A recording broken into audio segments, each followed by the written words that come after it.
Yeah, the Afghan guy. Never have I ever had a harder lock on. As soon as I found the background of the person, the shooter yesterday, I didn't even suspect it would go this far. Like the rabbit hole would go this far. The well would be so deep. But because I thought it was just like regular resentment from. I thought it was regular old resentment from, a collaborator with the American forces that was now either having his friends and family members, after all the work that he put in, serving alongside the colonial occupation, okay, the imperialist forces in Afghanistan. I thought he was just like angry, resentful, and wanted revenge. I didn't realize he directly was a part of the fucking CIA as an asset. Okay. Holy fuck. Yeah. Turns out the very same, he was Ryan Ruth's strongest soldier. Yeah. This is one of the units that Ryan Ruth was talking about, the NATO trained Afghan soldiers. It turns out if Donald Trump had only sent him to Ukraine, as Ryan Ruth suggested, things would have been fine. Anyway, 01 unit, a CIA death squad in Afghanistan that performed night raids that killed kids. Yeah. He was also, by the way, Americans love talking about how like these barbaric forces use child soldiers. It turns out America is also just as barbaric in their utilization of child soldiers. But we'll obviously talk about the background and the details and how hard the Republicans fucked this one up, as always. Immediately diving into conspiracies when it turns out there is plenty of real conspiracy, not a conspiracy theory, but real conspiracy. Yeah, a U.S. official says the Washington, D.C. shooting suspect was vetted by intelligence agencies and clean on all checks. Yeah, gonna need a live clip of Fox News finding that out. Good luck, absolute space girl. That clip is never gonna happen because they already dove heavily into, oh, this is Afghan illegal. Joe Brandon did this. And it's like, well, first of all, American foreign policy is uniparty, especially when it comes to cruelty in all of our colonial subjects, in all of our endless occupation and endless militarism around the world. So in that regard, make no mistake, Democrats are just to blame, as Republicans are on this one, okay? Having said that, Donald Trump's very own administration played a formative role in this person as well, in this person's development under Trump 1 and then certainly under Trump 2 as well, because he was fucking brought into the country and got his residency under Trump 2. So the idea that this guy was an illegal immigrant is fucking stupid. He was not. He is maybe perhaps too American. He got that American style PTSD doing American shit in Afghanistan in spite of being an Afghan national. So, that's crazy that because of this, though, they're going to go along with their more white supremacist, white nativist attitudes, their white nativist anti-immigrant attitudes.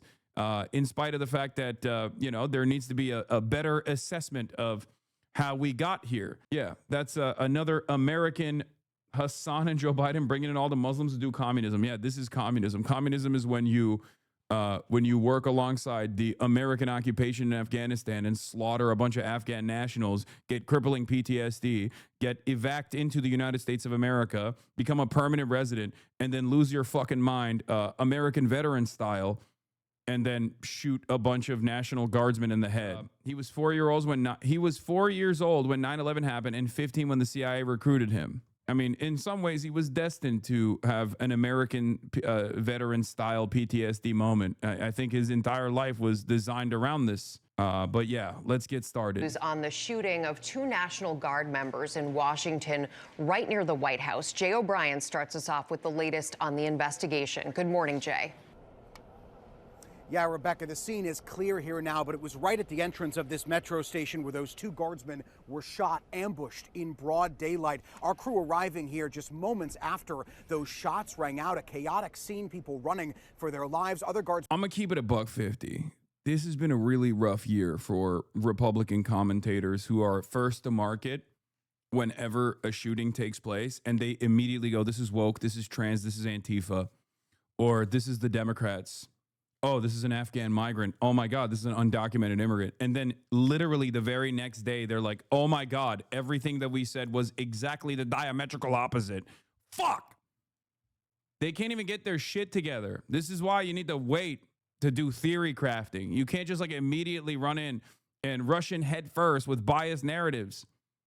Okay? Not that it fucking matters to any of these goddamn losers, because they just go along and double down and triple down and quadruple down on this nonsensical bullshit that they're running with, and their audiences eat that slop up. But having said that, if you are even remotely invested in the truth, oftentimes these kinds of narratives fall flat.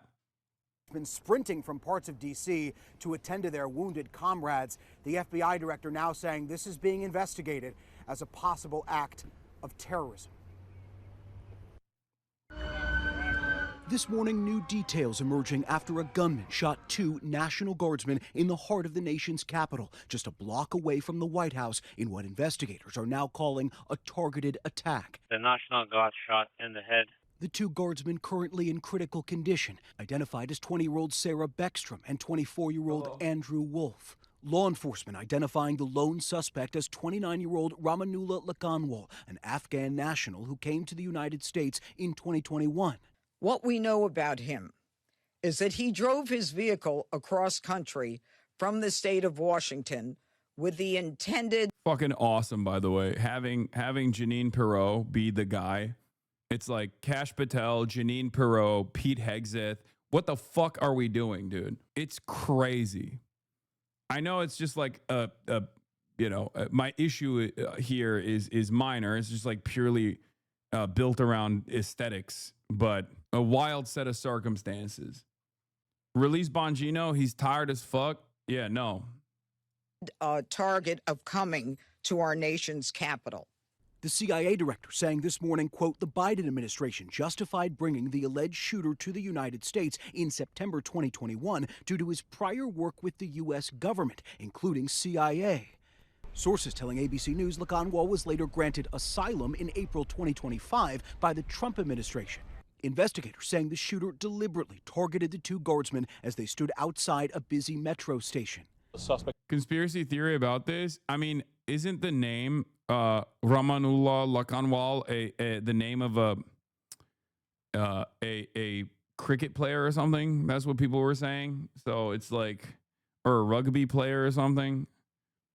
So that might not be a fucking spike that, because a lot of CIA was a lot of the people in the CIA in DC were just like actively searching the name or some shit, you know? Conspiracies are spreading on the right-wing side. Oh, it's fucking over. So are we ready to revisit that one time that days before Charlie Kirk was murdered, someone in Israel Googled the exact house number and street name and address where Tyler Robinson planted? Also the names of all the surgeons at the hospital, the buildings at the UVU, senior political. Oh, God. Okay. All right. Well, it's just wild. Like, this is fairly cookie cutter from A to B to C, like guy who is activated and resentful. Like, the conspiracy here is like CIA actions causing blowback on American soil. But for some fucking reason, these guys can't comprehend it as like a normal, like a level 1 conspiracy theory.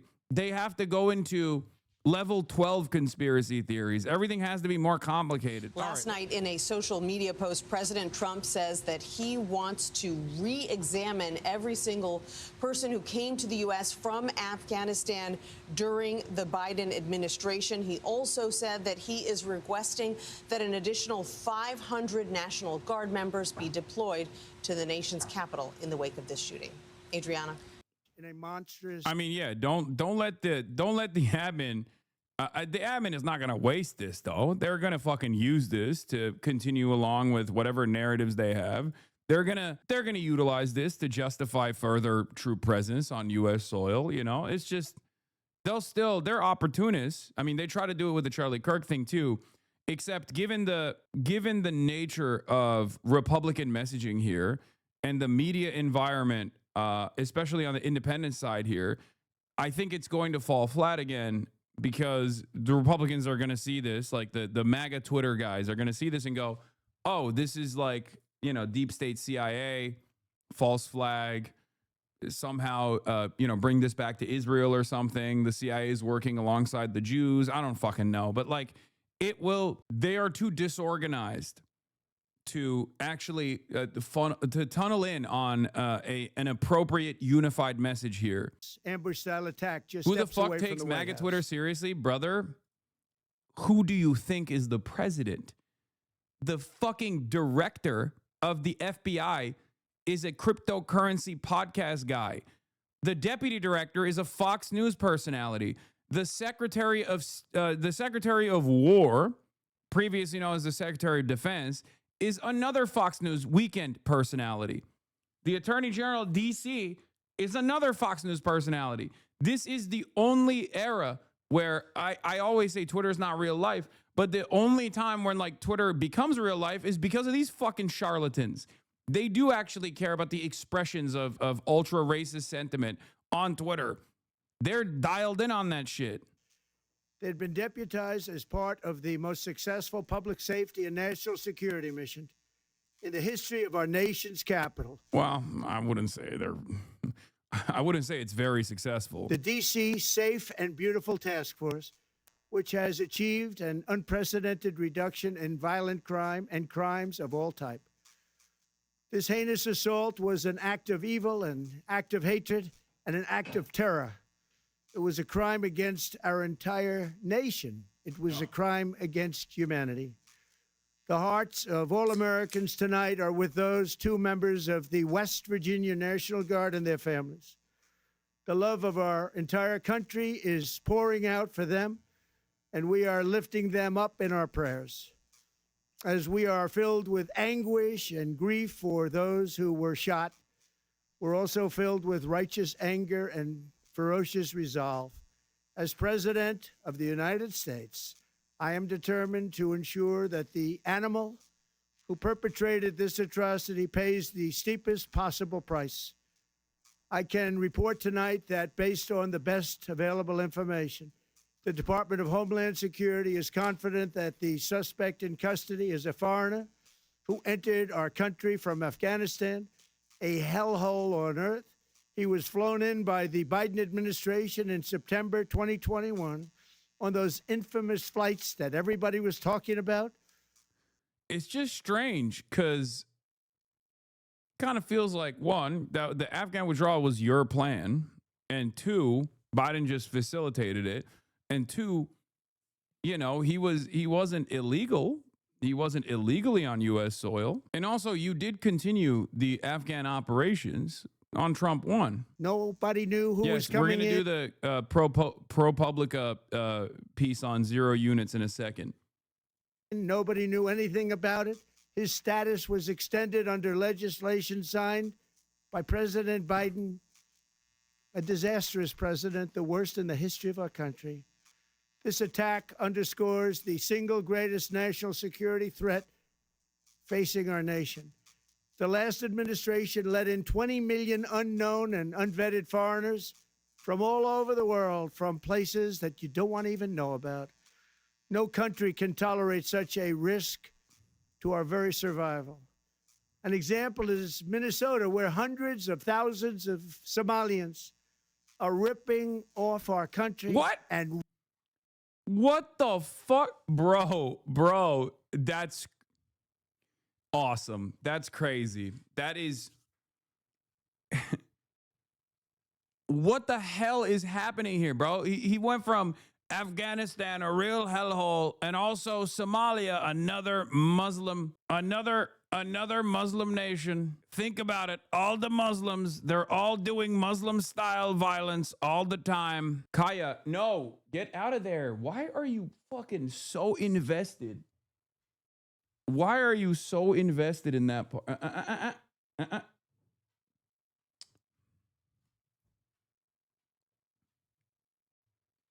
She loves the left cubby. She loves laying down right next to the PC. I don't know why. Fox News has been talking about Somalian fraud in Minnesota lately. I'm from a third world Muslim country. Am I cooked? A little bit. Right-wing social media has been nutty mode about Somalia as of late. She doesn't like the warmth. She has a massive fucking, she has a massive coat. I think she just wants to sit next to me. Yeah, here it is. More Perfect Union is the 5th fastest growing. God damn it, I don't want to fucking have Grok explain this fucking post. Oh my God, this shit makes me so mad. Oh yeah. Every time I click on a fucking Twitter link, do you want Grok to explain this tweet? Like, no, I don't. I don't need AI to explain a tweet. To which I said, this list demonstrates how dominant right-wing politics on YouTube actually is. There are a handful of independent liberal / left content creators on here. We have much work to do. Okay.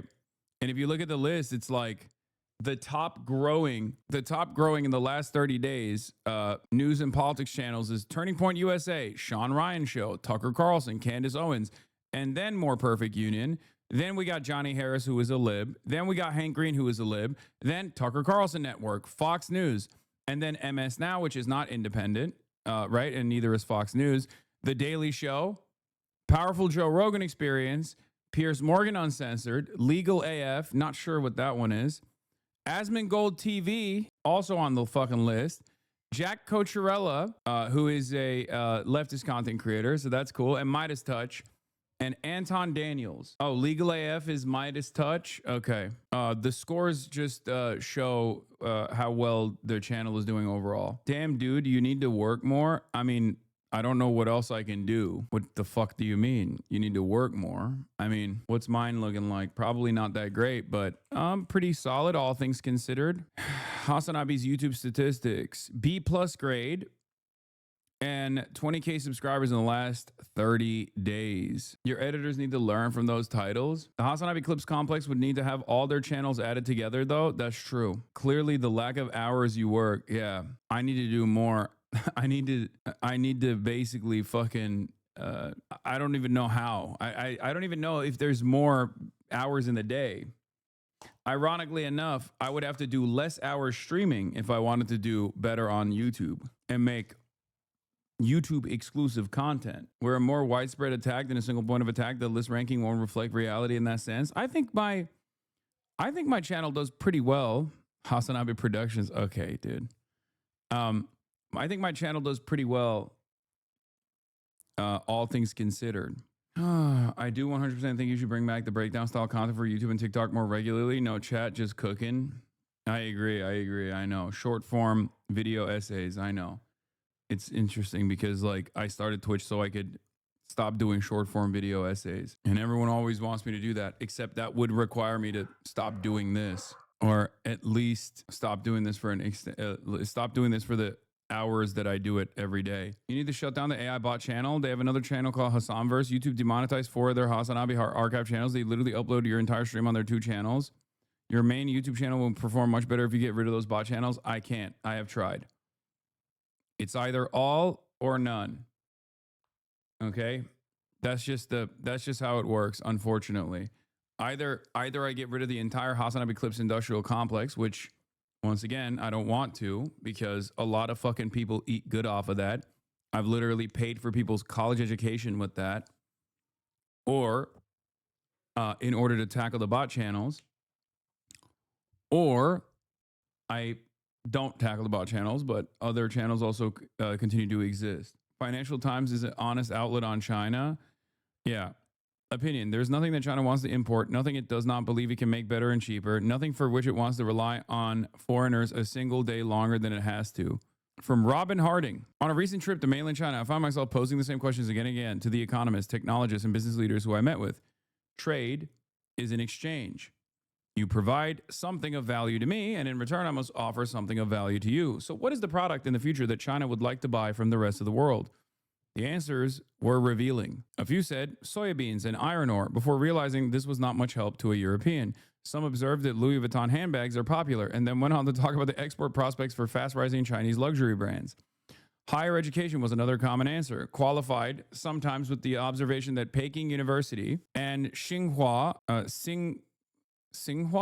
are harder to get into and more academically rigorous than anything on offer in the West. Several of the economists who had perhaps pondered the issue already jumped ahead to a different point altogether. This, they said, is why you should let Chinese companies set up factories in Europe. It's a train of thought that gives away the real answer to the question, which is nothing. There is nothing that China wants to import, nothing it does not believe it can make better and cheaper, nothing for which it wants to rely on foreigners a single day longer than it has to. For now, to be sure, China is still a customer for semiconductors, software, commercial aircraft, and the most sophisticated kinds of production machinery. Commercial aircraft is also an area that they're trying to build out at this moment. The only good solutions lie with Beijing. It could take action to overcome deflation in its own economy, to remove structural barriers to domestic consumption, to let its exchange rate appreciate, and to halt the billions in subsidies and loans it directs towards industry. That is crazy. The answer to the solution: become more capitalist. Please, why won't you do free market? Why won't you do freer markets? Because remember, everything that they're talking about here, everything that is being mentioned in this article, America does as well. Okay? We have subsidies. It's just how we deploy those subsidies and how much control we have over the deployment of those subsidies and what we demand in return for said subsidies is not the same as China. That's the problem. I think the rest of the Western liberal capitalist world is coming to terms with the fact that they cannot outmeet in a meet-off a centrally planned economy. And instead of coming to that conclusion and then moving in the direction of socialization or moving in the direction of central planning that benefits the workers, they are deciding, no, it is actually China that is wrong. They're beating us at our own game.